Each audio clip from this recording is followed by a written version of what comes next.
My name is Kevin Jackson. I am a rapper slash thought provoker, and my mental battles are mostly dealing with being a man as well as a black man in America. Okay, so you said your mental battles are being a man, especially a black man in America. Can you explain like what that means exactly? I feel like being a black man in America is a very defensive role, so you're always like I tell people this a lot, but you're just always on defense in life. Like when I walk outside, I'm on the defensive end of like if somebody sees me trying to make sure I don't look like a threat, or like if I have my hoodie on, I'm like, dang, should I really be walking down the street with my hoodie on because anything can happen? Should I take it off? Or if I'm driving and I see a police officer, like I automatically am like, all right, like make sure my seatbelt on. Let me make sure my license is like. Wait, do I got this? My registration. I'm just constantly like on the defensive end. Even like even with a woman, like you could feel like, all right, like let me make sure I like have this and this and this and this and this together. Because if I don't, then I'm not. Am I really a man? Because a man's supposed to be this, and especially a black man, you're supposed. So like, you just are like constantly. I'm just constantly like dealing with those things. Or say if another man wrongs me, it's like, all right, I got to show my dominance by being aggressive. Because if I'm not aggressive, then I look weak, and so it's like it's just a constant defensive battle that like a That black goes on. man experiences every day, you know. Yeah. And then and it can suck too, because on one hand, people be like, why are you acting like that? Like that's stupid. You don't have to act like that. Like, but then on the other hand, if you allow things to happen, they like, why are you letting people do that to you? Like you're supposed to be a man. And it's just like, I mean, I don't know what you want me to do. Because if I'm aggressive, even if I'm aggressive with words, it's looked at as, oh, you being a nigga now. Or if I'm aggressive physically, I'm really being a nigga. But then if I'm not, then I'm like, oh, you kind of weak. Like that ain't what a black man represents, and so that's like the constant battle That you go through. that I go through. What are some like happy moments? Like what makes you happiest? And what do you do that makes you most happy? Writing music makes me the most happy because I feel like it's the perfect way for me to vent without having to hear nobody's opinion. Their opinion is normally, dang, you can rap, or like that song was tight or whatever, but I don't have to like listen to nobody try to tell me how to get through what I'm going through. I can just do it, create it, you know what I'm saying, and like just release it. I don't have to hear no feedback, because a lot of times, like, if I'm venting to you, I don't really want to hear feedback. I just need to like get it out before I go crazy and like do something I should, But a lot of times you'll vent, and I do the same thing. Like sometimes if somebody just wants to vent to me, I'm trying to tell them how to live or get through an experience that I've never experienced. So it's like, am I really giving you the right advice? I'm giving you what I think you should do or what makes sense right now, but I don't really know if I would even handle something like the right way. Like, I don't even know if I would handle that situation the way that I'm telling you to handle it, because I've never been through it. So I think like writing my music and recording it is like a very happy place for me, because I'm venting a lot, And so how long have you been writing? I've been doing poetry since probably 8 years old or younger, but I've been taking it serious for about like 5 years. But I just always did it because I just had a fascination with words and and just making things rhyme, and like it was weird. But yeah, I just always had that type of fascination. So since I was 8 till now. And has that always been like your outlet? It was always one of them, or sports. Like basketball was another outlet. Dancing was another outlet. But music has been at the forefront now. Like it's the most soothing outlet that I've had, because I'm actually like talking about my problems. But since I'm putting it in music form, it kind of makes it easier, because it's just like I still don't really gotta like talk about it too much, you know, because people are so focused on, hey man, the production was good, and I do like what you're saying, like that really resonated with me. But then they like will quickly get over what I was saying and just talk about, you know, the other thing. They won't even talk about like the problem that I was discussing in it. They'll talk about how they like the way I explained the problem, you know. So it's kind of just like, all right, cool, like I said it, and now I can go on. You know? Okay. And so, through your journey in life, if you can look back at your 5-year-old self, what would you tell your 5-year-old self? Stop being afraid to feel. Don't think that if you fall down and scrape your knee from your knee to your ankle, that you're a punk for expressing that you're hurt. And the same way, if somebody does something to hurt your feelings, I know people might, oh, did I hurt your feelings? So it can sound, but if somebody hurt your feelings, like, it's okay to be like, you hurt my feelings, because that only breeds, if you don't express those things, it only breeds like ignorance later in life, whether you're like going and hurting other people because you know you don't know how to express yourself, so you just like, well, let me make everybody else feel the way I have had to feel. Or sometimes people, I'm not calling this part ignorant, but sometimes people like, they just take their own life because they don't have an outlet, you know. So I would tell my 5-year-old self, like, it's okay to feel. Like, it doesn't make you soft or a punk or none of that. Like, just feel and be fearless about it. Like, don't really like pay attention to the negative thing and like what people say. You know what I'm saying? Don't take it too personal. That's what I would do. Okay. And then, so what has been the darkest moment in your life? The black on black violence that I've been a part of. I would say that those are the most dark moments, because whether harm was being done to me or if I was doing it to somebody else, I'm like looking at somebody that's already oppressed, and I'm like allowing myself to oppress them even more.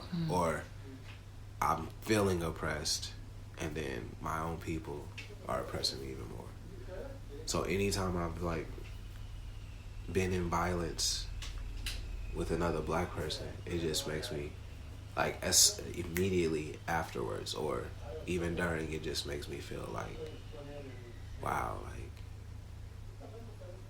this, it's like such a disconnect from like from who you are as a black person to me. Like, when you just inflicting pain on another black person, it's just like, man, if I'm doing this to you, like, I don't even care about myself.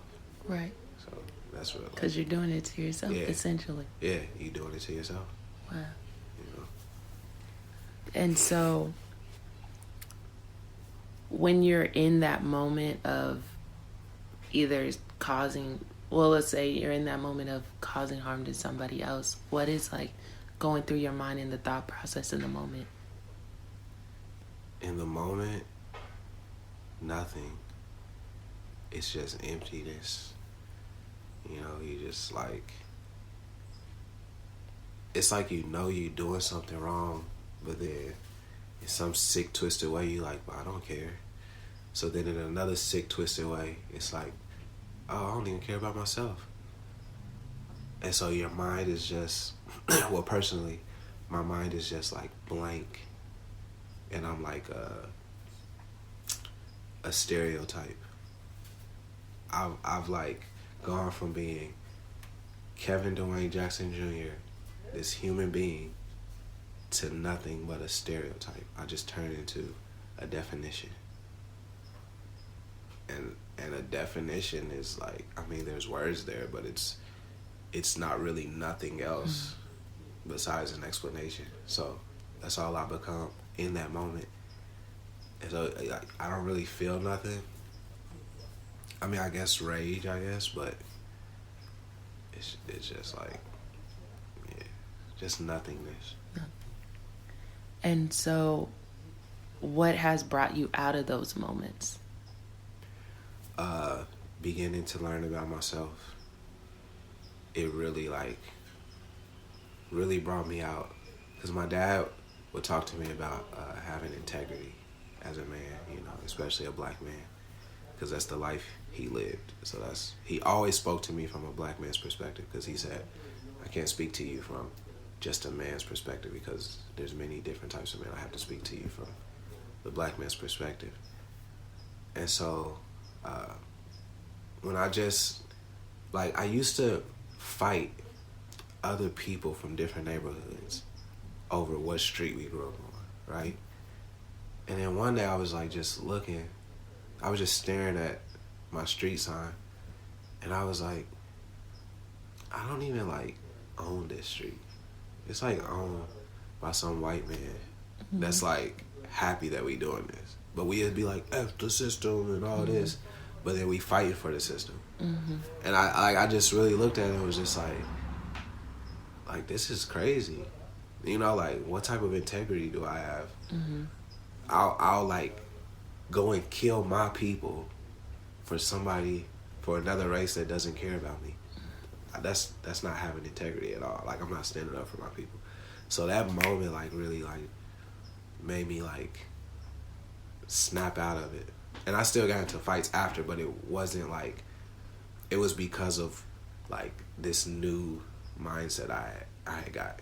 And I was like trying to get out of this lifestyle with people like, oh, you know, what you mean you getting out, like blah blah blah. So they come at you and you gotta fight. But like just integrity, like my integrity really kicked in. Like I can't be like looking at myself like this.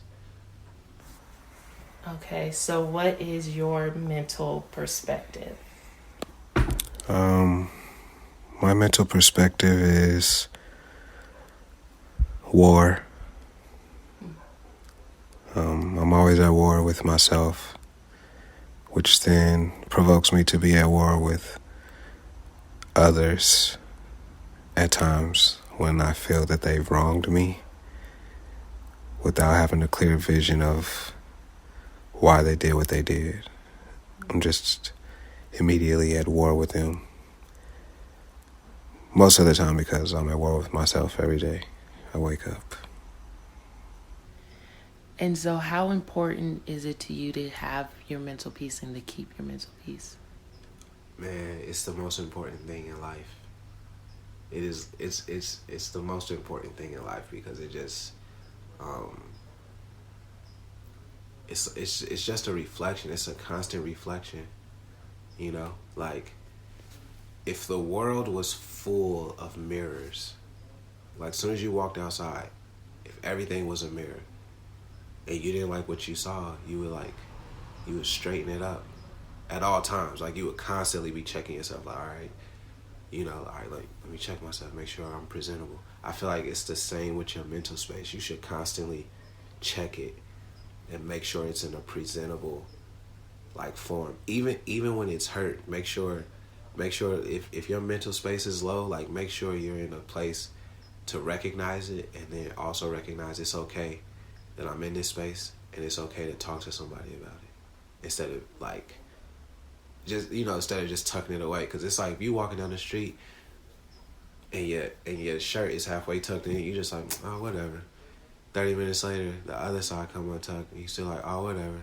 And 10 minutes later, your jacket start falling off, and then you just start looking crazy, and you just like, dang, like, wait, how did I get? And then you like your moment has approached, and now you like scurry into trying to fix yourself, and then you still look crazy because you like.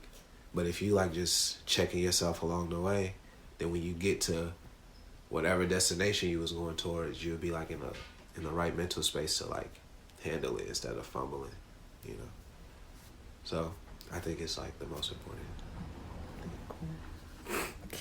And why do you think that mental health can be so debilitating to a person?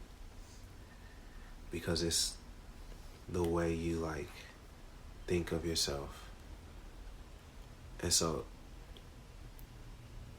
if you don't like we don't see value in bugs. So we don't care what happens to them. We don't think like while we're walking like, dang, I'm probably killing a whole bunch of ants right now. And even if you do think about it, you kind of still like, oh, but whatever. Like, dang, that sucks, but whatever. Because I've done it like, dang, I just stepped on a whole bunch of ants, dang.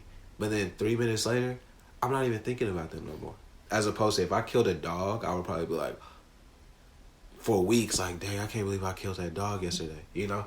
So I think it's debilitating because you just are like, if you view yourself as nothing, then it's like nothing matters to you. You start to treat everybody as if they're nothing. You start to treat everything as if it's nothing. And so then it's just like, I mean, what's the point to life after that if everything is nothing? Because life isn't nothing. You know, it's definitely something. So if everything is nothing, then it's just like, you get to the point where you're just like, well, what am I doing here? And then that's why people take their life or start taking other people's lives, or because they don't see value in nothing. And so, yeah, if your reflection, if you don't see nothing in your reflection, then yeah, it's super crippling. Okay. And why do you think mental health is a topic that's not discussed within the Black community? Again, it's that defense thing. Like, if you come in the house mad about something that happened at school, your parent like, shut up. Like, what you talking about you mad for? You got a roof over your head and not. And it's just like, I understand that I have these things, but you're not talking to me about what the problem is. And that's because that's what their parents did, and then that's because that's what their parents did, and then their parents were slaves. So their parents is like, hey, you got freedom right now.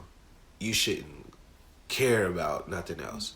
So it's just like, we just have to be on this defense, and Black people are supposed to be strong at all times. If a Black woman voices her opinion, she's the B word, or, you know, another angry Black woman. And if a Black man voices his opinion, it's not as bad as women, as how they try to do a woman, but still it's like why you gotta be so aggressive? And it's like, what if I'm not aggressive? Like, what if I'm just articulating my point in a way that intimidates you, so you taking it as me being aggressive? So I just feel like it's just like, you're just not allowed, you're almost just not allowed to like feel nothing if you're a Black person, just because you have freedom now. Just because you can vote now. You know what I'm saying? Like, it's like, I mean, yeah, like, Black people went through slavery, but you didn't go through slavery. And it's like, but I still feel the residue from that, because there's still this racism or whatever the case is. And it's even when Black people like start movements about anything, it gets made fun of. If a Black person starts talking about how mental health is important, or these things are important, it's like, oh, I guess you woke now. And it's just like, I am, but why is that a joke? You know, so it's either made out to be a joke when you start to discuss the importance of it, or it's just like, you're just not allowed to feel nothing. You know what I'm saying? Like, come in the house, do your homework, and shut up because you got food in your mouth and a roof over your head, and you should just be happy with that. So yeah, I think it's just that defense mechanism, and like being grateful for the little that you have, and if you're not showing that you're grateful for the little that you have, then you're like this bad person, or, you know, or people even say Black people don't have mental illness, like we not people. It's really Black people that believe that doesn't exist, you know. So it's Black parents that'll whoop their kid if they try to commit suicide. Like, they'll punish them even more. So, you know, it's just, black people just aren't like spoiled really. Even if we're spoiled by a parent, it's like we still got to go into the world and we not spoiled. So, so like it's like we not allowed to feel, without looking aggressive or something crazy like it. Do you feel like we're getting to a point, or do you see it getting to a point where this is something that we are, I want to say, taking ownership of, but accepting and becoming something that's more like talked about openly? Yeah, I do think we are getting to that point now because of our generation and then the generation that's coming up under us. We're like fearless. We question everything now. You know what I'm saying? Like, I'm sure there wasn't many people doing what you're doing right now, going to black people and asking them about mental illness. Like, it was just something that wasn't spoken about. But now we're so into like asking questions and trying to understand the mechanics of how everything in the world works now. So now it's like we've like unlocked things like, wait, why isn't this talked about? Because I be dealing with this. Like, I don't care what y'all say. Like, I'm depressed right now and I'm gonna tell you why.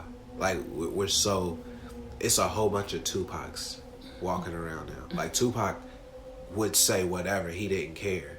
You know what I'm saying? He didn't care how he looked. He didn't have a problem with like letting you see him learn right in front of your eyes. He didn't try to hide it and then come back like, I got on the edge. He let you see him mess up and get through it. And so we have a whole bunch of fearless people now that will say whatever they want to say. They're not afraid to be wrong, and they're proud when they're right. So I feel like it's a thing now. Like, it's way more acceptable now. And we're teaching our parents that it's acceptable. I feel like. So, yeah.